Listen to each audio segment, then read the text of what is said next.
नमस्कार सांग माने कुक विथ सरिता रे अनेक अनेक स्वागत। आज आम तैयारी करबा एक स्वादिष्ट और पारंपरिक ओडिया खाद्य पणस मंजी बरा। पाचिला पणस खाई सारिया परे जो मंजी बाहरी थाए ताकू केही केही विभिन्न व्यंजन करिथांती आउ केही केही फिंगी दियंती।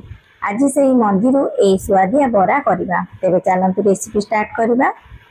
ए रेसिपी पई एठी मो किछि पणस मंजी नेइछि 20 रु 25 टी पणस मंजी नेइछि। आउ से दवापाई 2टा आलू नहीं।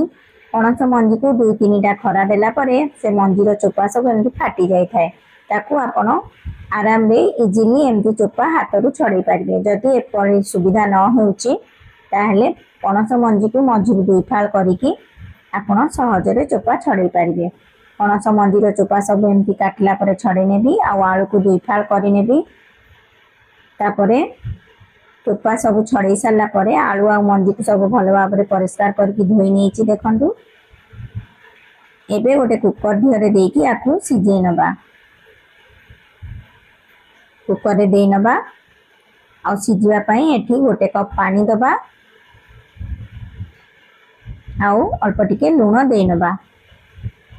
देखु लूण देला परे कुकर लिड कवर करिकी मीडियम फ्लेम रे 4टी सीटी आसापी दबा। से समय अन्य सामग्री रेडी करबा। एठी 2टा प्याजर चोपा छड़े नहीं कंचा लंका नहीं आकु काटिबा। देखु सेपटे कुकर सीटी भी आसीगलानी तार गैस रिलीज होगा छाड़िबा। एबे प्याज आ कंचा लंका को काटी नहीं। देखु कुकर गैस रिलीज होला परे एबे मंजी आउ आलू को गोटे प्लेट को काढ़ी नबा ठंडा होगा पई देबा। गरम अवस्था तो चकटी हेबनी। देखु आपको किसी समय फैन तले भी रखी ठंडा करें। देखु ये मोर सब ठंडा हो गलानी। एबे आलूर चोपा छड़े नौची। आलू आ मंजी को मैश करार अच्छी हाथ रू भी करें। एटी मु कंटा चामच रे करुच्ची। आ गोटे देखु मु आपको इजी प्रोसेस करुच्ची। मिक्सिंग जार रे मंजी को देकी आपण मिक्स करें।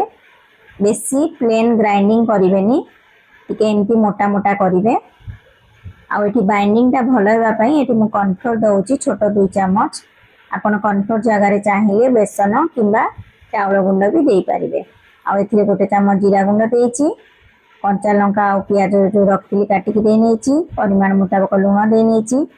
एबे आकु हाथ रु भल भाव में मिसई नेबी। आउ एठी मो पाखरे धनिया पत्र नथिला मु देनी। धनिया पत्र थिले निहाती भाव में ऐड करिवे तार फ्लेवरटा बहुत बढ़िया आसଥାଏ। ए मिश्रणटा टिके मते सुखिला लागला सेटाई मु गोटे चामच पानी देइची। एठी आउ गोटे चामच पाखापाखि पानी दे नेइची। एठी मते 2 चामच पाखापाखि पानी लागिची। एबे देखंतु एटा केते बढ़िया भाव में बाटुरा हेउची देखि पाथुबे। मंजी रे टिके अठा अंश थाए सेटाईका हाथ रे सेटा लागि जाए। हाथ में न लगे ये मो हाथ में टिके तेल लगे नहीं। तेल लगे सब बाटुरा एमती बांधि नेबी गोल गोल करके बरा करने सुविधा हेब। आठी मुझे बरा को सोलो फ्राए करी तावा रे। आपण चाहिए डीप फ्राए भी करें। डीप फ्राए कले कौन बना अधिका तेल टाणिब किंतु सोलो फ्राए कले बहुत टेस्ट लगे। देखो ये मुझे तावा गरम करी। तावा गरम होगापर से तेल लगे नहीं। सोरिष तेल रे करुच्ची मु। आपन चाहिए रिफाइन तेल रे भी करें कि सोरिष तेल रे कले तार टेस्टा बहुत भल आसता है। देखो मीडियम फ्लेम रे सब बरा को भाजी नेबा। गोटे साइड गोल्डन ब्राउन होला परे तार अपोजिट साइड उल्टे नेबा। आ ऊपर अल्प टिके टिके तेल स्प्रेड कर नउची। देखो केते सुंदर कलर हो गलानी। आको एबे काढी नेबी। आ सेम प्रोसीजर रे आ जो बरा रखची ताको भाजी नेबी। देख पाथुए सांग माने हमर प्रस्तुत होई गला गरम गरम कुरकुरा पणस मंजी बरा। भीतर सॉफ्ट बाहर क्रिस्पी। यही रेसिपी को आपण संध्या स्नैक्स भाव में चटनी सहित भी खाई पारिबे किंबा गरम भात हो कि पखाल भात सहित साइड आइटम रे भी खाई पारिबे। आपण मानकु ए रेसिपी केमती लागला कमेंट सेक्शन में जणाइबे। वीडियो भल लागिले लाइक शेयर करिवे। चैनल ए नुआ थिले सब्सक्राइब करिया को भूलिबेनी। फेसबुक पेज रे देखथिले फॉलो तो नियाती भाव में करिनेबे। आ ए भली ओडिया पारंपरिक रेसिपी देखिया चाहूले कुक विथ सरिता सहित जोड़ी रुहतु। रही धन्यवाद।